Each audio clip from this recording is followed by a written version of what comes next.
મને મારી ભાષા ગમે છે, મને મારી ભાષા ગમે છે, કારણ કે બાને હું બા કહી શકું છું.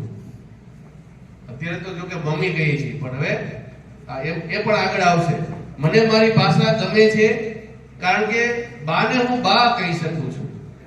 મમ્મી બોલતા તો હું શીખ્યો છે 5મા ધોરણે.